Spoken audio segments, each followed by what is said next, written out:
Fictions of every kind. Everything is becoming science fiction. From the margins of an almost invisible literature has sprung the intact reality of the 20th century. What the writers of modern science fiction invent today, you and I will do tomorrow. Or more exactly, in about 10 years' time, though the gap is narrowing. Science fiction is the most important fiction that has been written for the last 100 years. The compassion, imagination, lucidity, and vision of H.G. Wells and his successors, and above all their grasp of the real identity of the 20th century, dwarf the alienated and introverted fantasies of James Joyce, Eliot, and the writers of the so-called modern movement, a 19th century offshoot of bourgeois rejection. Given its subject matter, its eager acceptance of naivete, optimism, and possibility, the role and importance of science fiction can only increase. I believe that the reading of science fiction should be compulsory. Fortunately, compulsion will not be necessary, as more and more people are reading it voluntarily. Even the worst science fiction is better, using as the yardstick of merit the mere survival of its readers and their imaginations, than the best conventional fiction. The future is a better key to the present than the past. Above all, science fiction is likely to be the only form of literature which will cross the gap between the dying narrative fiction of the present and the cassette and videotape fictions of the near future. What can Saul Bellow and John Updike do that J. Walter Thompson, the world's largest advertising agency and its greatest producer of fiction, can't do better? At present, science fiction is almost the only form of fiction which is thriving, and certainly the only fiction which has any influence on the world around it. The social novel is reaching fewer and fewer readers, for the clear reason that social relationships are no longer as important as the individual's relationship with the technological landscape of the late 20th century. In essence, science fiction is a response to science and technology as perceived by the inhabitants of the consumer goods society, and recognizes that the role of the writer today has totally changed. He is now merely one of a huge army of people filling the environment with fictions of every kind. To survive, he must become far more analytic, approaching his subject matter like a scientist or engineer. If he is to produce fiction at all, he must out-imagine everyone else, scream louder, whisper more quietly. For the first time in the history of narrative fiction, it will require more than talent to become a writer. What special skills, proved against those of their fellow members of society, have Muriel Spark or Edna O'Brien, Kingsley Amis or Cyril Connolly? Sliding gradients point the way to their exits.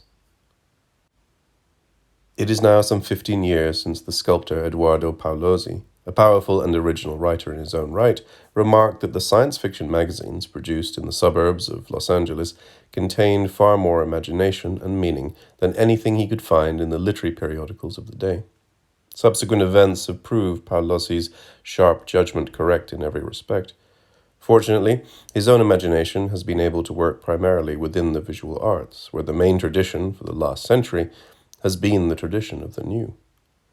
Within fiction, unhappily, the main tradition, for all too long, has been the tradition of the old.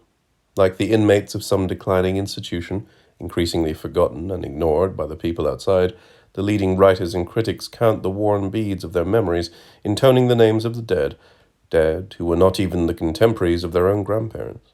Meanwhile, science fiction, as my agent remarked to me recently in a pleasant tone, is spreading across the world like a cancer, a benign and tolerant cancer, like the culture of beaches. The time lag of its acceptance narrows. I estimate it at present to be about 10 years. My guess is that the human being is a nervous and fearful creature, and nervous and fearful people detest change. However, as everyone becomes more confident, so they are prepared to accept change, the possibility of a life radically different from their own. Like green stamps given away at the supermarkets of chance and possibility, science fiction becomes the new currency of an ever-expanding future. The one hazard facing science fiction, the Trojan horse being trundled through its expanding ghetto, a high-rent area, if there ever was one in fiction, is that faceless creature, literary criticism.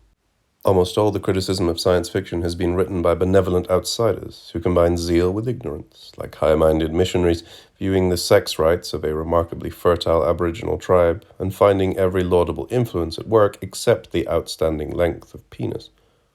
The depth of penetration of the earnest couple, Lois and Stephen Rose, authors of The Shattered Ring, is that of a pair of practicing Christians who see in science fiction an attempt to place a new perspective on man, nature, history, and ultimate meaning.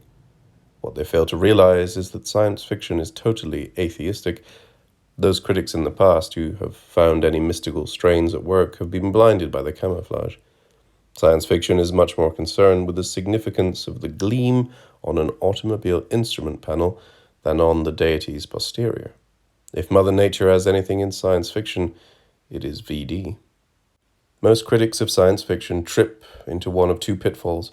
Either, like Kingsley Amis in New Maps of Hell, they try to ignore altogether the technological trappings and relate SF to the mainstream of social criticism, anti-utopian fantasies, and the like. Amis's main prophecy for science fiction in 1957, and proved wholly wrong. Or they attempt to apostrophize SF in terms of individual personalities, hopelessly rivaling the far better financed efforts of American and British publishers to sell their fading wares by dressing their minor talents in the great writer mantle. Science fiction has always been very much a corporate activity, its writers sharing a common pool of ideas, and the yardsticks of individual achievement do not measure the worth of the best writers. Bradbury, Asimov, Bernard Wolfe's Limbo Go, and Frederik Pohl. The anonymity of the majority of 20th century writers of science fiction is the anonymity of modern technology. No more great names stand out than in the design of consumer durables, or for that matter, Rheims Cathedral. Who designed the 1971 Cadillac Eldorado, a complex of visual, organic, and psychological clues of infinitely more subtlety and relevance, stemming from a vastly older network of crafts and traditions than, say, the writings of Norman Mailer or the latest Weidenfeld or Cape Miracle. The subject matter of SF is the subject matter of everyday life. The gleam on refrigerator cabinets, the contours of a wife's or husband's thighs passing the newsreel images on a color TV set, the conjunction of musculature and chromium artifact within an automobile interior, the unique postures of passengers on an airport escalator. All in all, close to the world of the pop painters and sculptors. Paolozzi, Hamilton, Warhol, Wesselmann, Ruscha, among others.